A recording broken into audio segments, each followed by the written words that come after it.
আসসালামু আলাইকুম, welcome to graphing. আজকের লেসনে আপনাকে স্বাগতম। তো আজকে আমরা শুরু করছি, আগের দিনে আমরা টেক্সট ইফেক্ট পর্যন্ত শেষ করেছিলাম। আজকে আমরা যেটা করব, টেক্সট নেওয়ার পর ইফেক্ট অপশনটা কিভাবে কাজ করে। তো ইফেক্ট অপশনটা আমরা দেখব কিভাবে কাজ করে। তো এখানে আমরা ইফেক্ট অপশনটা নিয়েছি। এখন এই অপশনগুলো আমরা দেখেছি, তো ইফেক্ট অপশন থাকতে দেখি। তো ইফেক্ট অপশনে ক্লিক করলে এই পপ মেনুটা, পপ আপ না, এই মেনুটা ওপেন হয়। তো এখানে স্টাইল আছে কিছু, যেমন এখন নান আছে। তো শ্যাডোতে যদি আমি ক্লিক করি তাহলে দেখবেন এখানে নিচে একটা শ্যাডো জেনারেট হয়ে গিয়েছে, শ্যাডো। তো এই যে স্টাইলটাতে আমরা ক্লিক করলাম, তো এই স্টাইলের সাথে কি কি অপশন অ্যাভেলেবেল, যেমন অফসেট, ডিরেকশন, ব্লার, ট্রান্সপারেন্সি। তো এই জিনিসগুলা কোন অপশনের সাথে কি কি জিনিস অ্যাভেলেবেল সেটা সেই ইফেক্ট অনুযায়ী আপনাদের শো করবে। তো এখানে আমরা অফসেটটাকে চেঞ্জ করতে পারছি, ডিরেকশনটাকে চেঞ্জ করতে পারছি, ব্রাইটনেসটাকে আমরা বাড়াতে কমাতে পারছি, ট্রান্সপারেন্সিও আমরা বাড়াতে কমাতে পারছি, এবং কালারও আমরা চেঞ্জ করতে পারবো। তো এই ইফেক্টের সাথে এই অপশনগুলো অ্যাভেলেবেল। তো নেক্সট ইফেক্টে আসি।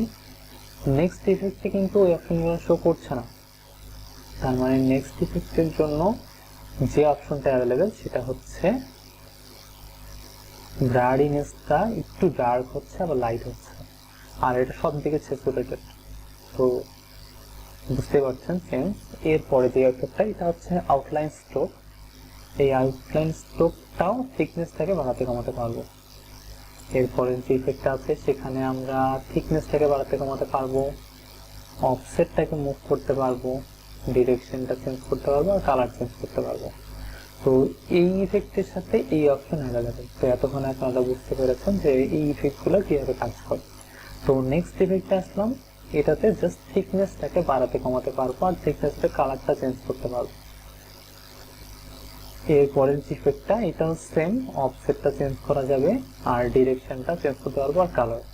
এরপরের অপশনটা হচ্ছে, এটাতে অফসেট, ডিরেকশন, দেন এখানে দুটা কালারের ভেরিয়েশন দেওয়া আছে। এরপরের অপশন হচ্ছে নিয়ন ইফেক্ট। এখানে নিয়ন একটা ইফেক্ট, তো একটা ওভারঅল চেঞ্জ হবে, কালার একটা না, জাস্ট ওভারঅল সম্পূর্ণ কালারটা একবারই চেঞ্জ হবে। ক্লিক করলাম, এই দেখেন নিয়ন ইফেক্ট অ্যাপ্লাই হয়ে আছে। এখানে নিয়নের ইফেক্টটা আমরা কতটুকু ইউজ করবো সেটা এই স্লাইডারের মাধ্যমে আমরা ডিসাইড করতে পারি। এরপরের যে ইফেক্টটা সেটা হচ্ছে ব্যাকগ্রাউন্ড ইফেক্ট। এটা অনেক ইফেক্টিভ, অনেক কাজে লাগে। অনেক সময় আমরা টেক্সট ইউজ করার পর ব্যাকগ্রাউন্ড বা কন্ট্রাস্টের জন্য আমরা আলাদা শেড ইউজ করি। তো আলাদা শেড যখন আমরা ইউজ করব, তখন যেটা হবে যে টেক্সট যখন আমি এক্সট্রা লিখবো সেটার সাথে কিন্তু শেপটা মুভ করবে না। তো আমাদেরকে শেপটা আবার বাড়াতে হবে বা কমাতে হবে। তো এই যে ইফেক্টটা যদি আপনি অ্যাপ্লাই করে টেক্সটটাকে যদি বড় করেন, ছোট করেন বা নিচে নিয়ে যান, এই শেপটা তার সাথে মুভ করবে। তো এই শেপের সাথে আমাদের কি কি অপশন অ্যাভেলেবেল, এটা হচ্ছে আমাদের রাউন্ডনেস, যেটা হচ্ছে রাউন্ড বা শার্প নিয়ে যেতে পারবো। এরপরে আমরা স্পেসটাকে বাড়াতে কমাতে পারবো, ট্রান্সপারেন্সিটাকে কমাতে বাড়াতে পারবো, এবং কালার চেঞ্জ করতে পারবো। তো মূলত ইফেক্ট এই কয়টা ইফেক্টই আছে। তো আমরা এখন সবগুলো ইফেক্টের চেঞ্জটা একটু দেখবো।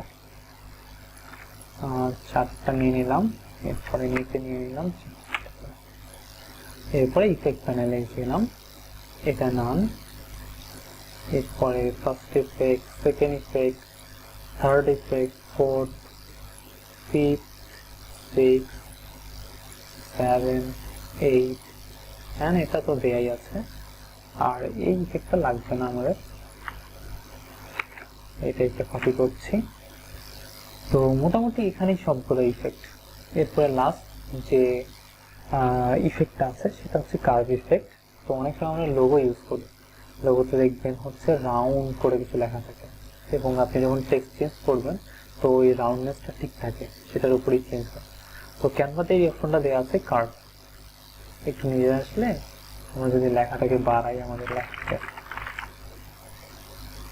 ব্যাকগ্রাউন্ড যে ইফেক্ট আছে সেটাকে আমরা নাম করে দিই। তো দেখেন এভাবে আপনার ইজিলি লোগো ডিজাইন করতে পারেন। এবং এটার অপোজিট ডিরেকশনে যদি আমি সাইডটাকে নিয়ে যাই, তাহলে অপোজিট পাশে আমার সার্কেলটা জেনারেট হচ্ছে। তো এই ছিল আমাদের টেক্সট ইফেক্টের যে অপশনগুলো। তো নেক্সট ভিডিওতে দেখা হচ্ছে ইনশাল্লাহ। সে পর্যন্ত ভালো থাকবেন। আসসালামু আলাইকুম।